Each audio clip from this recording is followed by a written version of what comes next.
Hello guys, I'm Cambridge English teacher Rory from studentlanguages.com, and if you want to see me critiquing a real example email for the C1 Advanced, that's CAE Writing Part 2, then keep watching this video.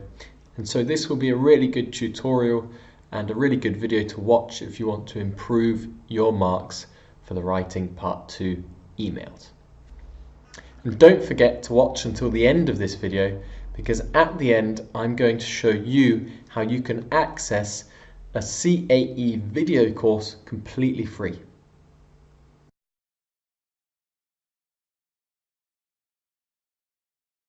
Okay, so I just want to talk to you a little bit about the format of this video.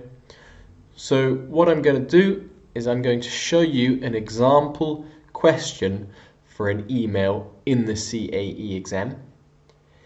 And then what we can do is have a look at an answer that a student has written. And I am then going to ask you to write down the mistakes with the answer, the good points, the bad points, etc. and to write down your thoughts on the examiner's assessment scale. If you don't know what the examiner's assessment scale is, this is how the examiners mark your writing, and it's really useful to know this to get higher marks in the exam. So if you want to learn more about this, I will put a link to a video showing you about that assessment scale above me. So I'm going to ask you guys to critique this answer using your assessment scale. And then we will look at my critique of the answer. Some of the mistakes, some areas that I think could be improved, and we'll see what marks I've given this writing based on the assessment scale. Okay guys, and if you want to know how to successfully pass Writing Part 2 emails and what type of language to be using and everything like this, I made a really detailed video on this. It's my last video, and I'll put a link to that video above me. So you can go back and watch that. Or you can also find my CAE writing playlist with lots more useful videos for the different writing tasks. And I will put a link to that above me right here for you now as well.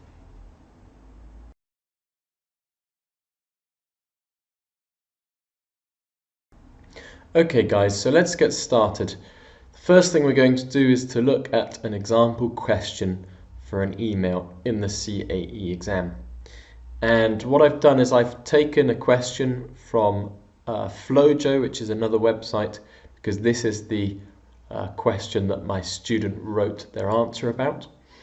And what I've done is I've put this question and the answer and my feedback onto my website, which is studentlanguages.com/C1-advanced-emails, and I will put a link to this in the description with this video too.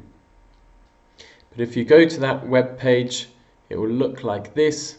There's the video of the assessment scale that the examiners use. Here's the video I made a few days ago about all the things that you need to do to write a successful email. And below that we have the sample question and answer. These are 4 things that I advise you to do, which is to find the errors in this sample answer, to try to correct these errors, and then to complete the examiner's assessment scale template, which I've also got below. So here's the question, then there's the answer, then there's this template which I want you to fill out yourself, and then we'll look at my critique. Okay, so this is the question, and again I said it's come from this website here. And what I'd like you to do is to just pause this video for, let's say, 1 minute or however long you need. Read the question, read all the points, make sure you understand it, and then when you're ready, press play and we will have a look at the answer.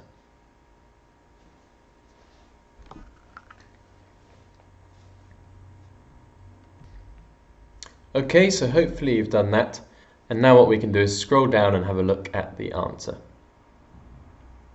Okay, so what I'd like you to do first is just to pause this video again, read this answer in detail and try to write down what you think are the good things and the bad things. Also think about whether it's appropriate, whether it's addressing the target reader. So I want you to critique this answer using all the information you know about emails from the video I made a few days ago, which talked about the target reader, the type of language to use. So with the knowledge that you have from that video, I'd like you to critique this email. Also try to find any mistakes and write them down. So first, just look at the grammatical errors, vocabulary errors, see if you can find any, write them down. And so pause this video now, and when you're ready, press play.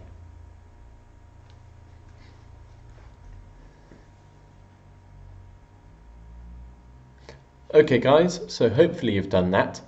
And now what I'd like you to do is to mark this answer using this assessment scale template. Now you can either print off this page, that might be easier, or you could fill in a similar scale, a similar template on Excel or just on a sheet of paper. But I want you to give each of these 4 points, content, communicative achievement, organisation and language, a mark from 1 to 5, 1 being the worst, 5 being the best, and your comments. Why are you giving it this mark? What was good about it? What was bad about it? So what was good about the content? What was bad about the content? And then we will have a look at my critique of this answer using the examiner's assessment scale template. And if you want to see more examples of examiners, what they have written using these templates from other sample answers, you can find that information in the Cambridge English Advanced Handbook for Teachers. But I also go into detail critiquing and looking at these different elements of the assessment scale, looking at how the examiners have marked other writings. I go into a lot of detail on that in my CAE writing video course, and I will put a 90% discount link to that course in the description with this video. You can even watch some preview lessons for free. So I recommend checking that out because there's a lot more examples from other essays. So that's a really useful course. But for now, just try to fill in this assessment scale template, press pause, and when you're ready, press play, and we will have a look at my critique using this assessment scale template.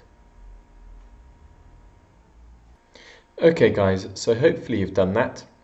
And now what we're going to do is have a look at my critique of this email answer. So I'll read through the email and I'll read you the comments that I've written as we go through. So, dear sir, firstly, if you start dear sir, then you should end the email saying yours faithfully, not sincerely. That's something I was taught in school as a young boy, and I think it's still appropriate today. So if you start dear sir or madam, end it yours faithfully. If you start dear Mr. or Mrs., you can end it yours sincerely. Sincerely yours is okay as well. It's American. In British English we say yours sincerely. It's okay to write American English, but if you do write American English, make sure that all of your answer is in American English, and don't keep changing between American English and British English. There's a lot more tips like this about dear sir, dear madam, etc. in my CAE writing video course as well, and it talks about letters and everything. And remember, I put a link to that with the 90% discount in the description, so if you want to look at it, you can. Anyway, so I am writing to you in connection with the recent decision. In connection with it, it's okay, but I would maybe say not. I would say something maybe like, I'm writing to you regarding the recent decision from management, not the management, just from management, to close down the sports and leisure centre. Okay, if you say the sports and the leisure centre, it seems like two different things, whereas the sports and leisure centre is just one centre for sports and leisure. But it's good that you're using different words to the question. In the question they say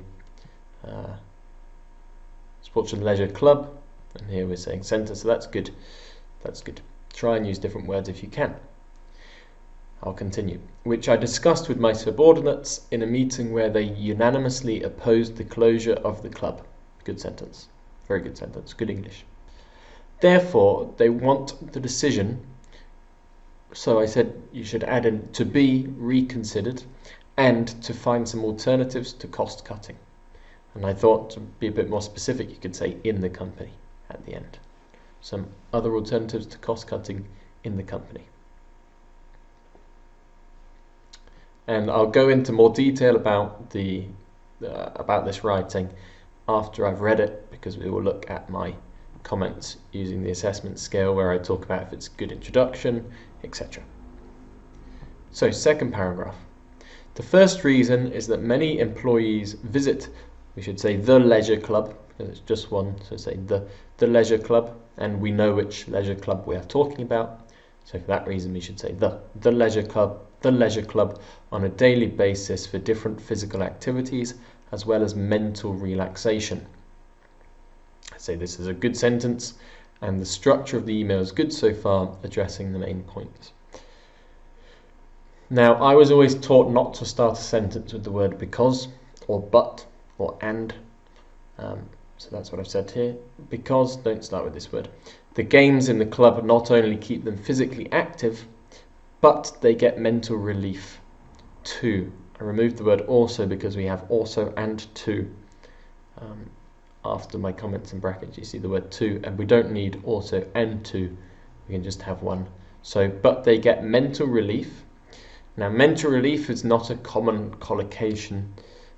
If you don't know what collocations are, you really need to revise these before the exam, because you get tested on them a lot in the exam. And I put a video showing you about collocations above me. I go into detail on the types of collocations you might need in the exam more in my use of English video course, and I'll put a link to that in the description with the 90% discount code, and there's free preview videos in there as well. But, so they get mental relief, not a common collocation, not a common expression, not a common thing that we say. Instead, you could say it's also good for their mental state, for example. But it's also good for their mental state. But I said the good thing about this is that you're trying to use complex vocabulary and grammar structures.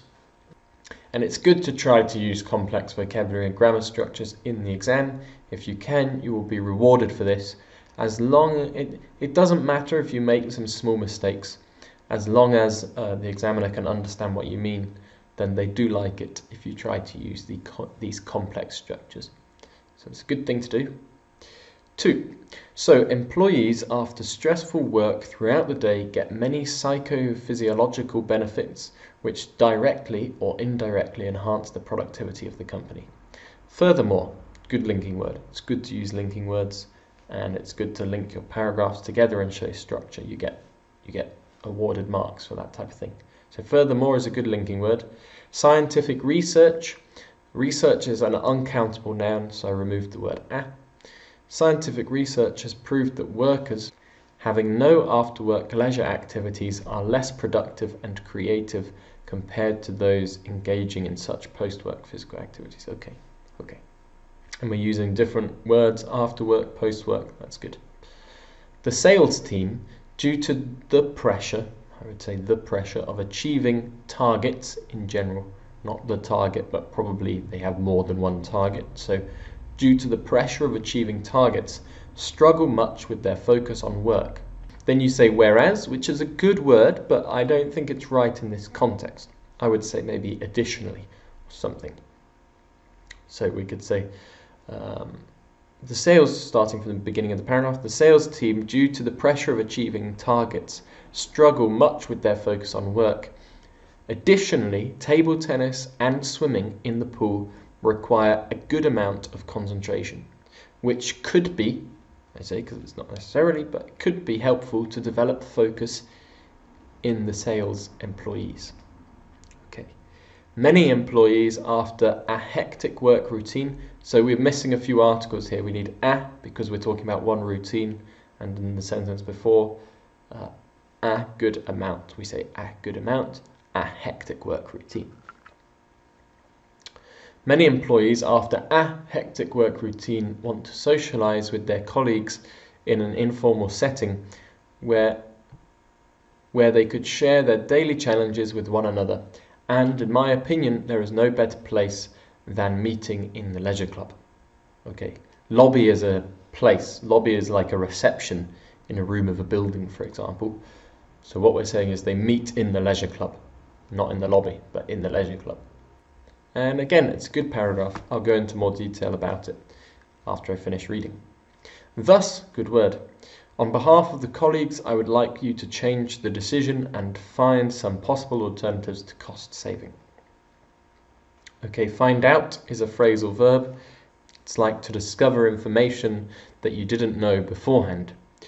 So it's not quite right in this circumstance, but again, good to try and use it, but just find is better here. To find some possible alternatives to cost saving. I'm looking forward to hearing. Okay, so we should say I'm looking forward to hearing from you. Okay, so we've got the hearing correct, but looking forward to, and then the verb with an ing. I missed that mistake here. So looking forward to hearing from you. It should have a to. Yours faithfully. Okay. So just some quick comments. This is a good answer, but I would possibly suggest a way the company could save costs. Okay, so you could suggest a way. How can they save costs? Maybe you could give that its own paragraph, or maybe even this thing about socializing as its own paragraph, and we could possibly change that for the focus on the sales team. Just suggestions. I said remember to read through your work after writing, because you could probably find a lot of your mistakes yourself if you do that. And there are some language mistakes, there we go, which I think you could fix yourself if you read over your work. Okay, let's have a look then at this based on the examiner's assessment scale. So content. For content, I've given it a 4 out of 5, which is good. I say the candidate has answered all parts of the question, so that's key for getting high marks in the content. The candidate could have suggested 1 or 2 alternative methods for how the company could save costs. Okay. The target reader is fully informed. The candidate explains why it is important to keep the sports facilities and how it benefits the company. The candidate requests that management reconsider their decision. Okay. So for communicative achievement, I've also given it a 4, for organisation a 4, for language I've given it a 3. So I'm not going to read through all of these comments right now. If you want to know how to get good marks for each of these, then as I said earlier, I recommend watching the assessment scale video I made and the video I made about emails before, and also you can come to this web page here and read all these points in more detail. But I will have a look at the language because I gave that 1 less mark. I gave it 3 rather than 4, so 3 out of 5. So there is good range of simple and more complex grammatical structures used with control. That's good. There is also complex vocabulary used in this email. That's good. Although there are some mistakes, most of these are small and do not impede communication. Okay, in an email, your language depends on what you are asked to do in the question and who your target reader is. You have used appropriate language in your email. Okay, the reason I gave it a 3 is just because there were quite a few areas where I've changed things. So there's quite a few mistakes, and that's the reason I gave it 3. But in general, I think this was a good email, and in my opinion, I think it would get good marks in the exam. But remember, you would need to write this in about 30 to 35 minutes. I suggest having 45 minutes for the part 2 of the writing and 45 minutes for part 1 of the writing. And again, I go into detail about that in my video that I made a few days ago about how to successfully pass an email writing. Now, this is my writing video course which I told you about. all of the links that you can find here to the course, show you some free preview lessons, and yeah, you can check that out if you want to, or look at all the other free information I have on YouTube or around my website. I've got loads of information. Yeah. Okay, so I want to say well done to the student who wrote this email. I hope you enjoyed this video and found it useful. What I would suggest doing from now before you get to the exam is to keep practicing. Watch the video I made on the examiner's assessment scale. Watch the video I made about writing emails. I would also suggest joining all of the video courses that I made for all the different parts of the exam, because I teach you how to prepare yourself for the exam, and then you can save time and money going to language lessons. That's why I made these materials, and I really do think they're top quality, so that's why I'd suggest having a look at them. If you have any answers to CAE questions that you would like me to critique, you can always send them to questions@studentlanguages.com, and if I have time I will go into detail like I have done with this and mark it for you and give you feedback if I have time. Okay guys, so if you enjoyed this video and you would like to help other students find my videos because you find them useful, then please give this video a like and also subscribe to my YouTube channel. That helps my channel to grow, and that also means that more students will find my work. So I would really appreciate that.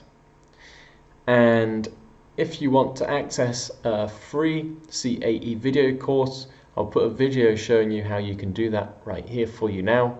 There are also links in the description to all my other video courses and to the page on my website which I showed you in this video. Okay guys, I've been Cambridge English teacher Rory from studentlanguages.com. Bye bye.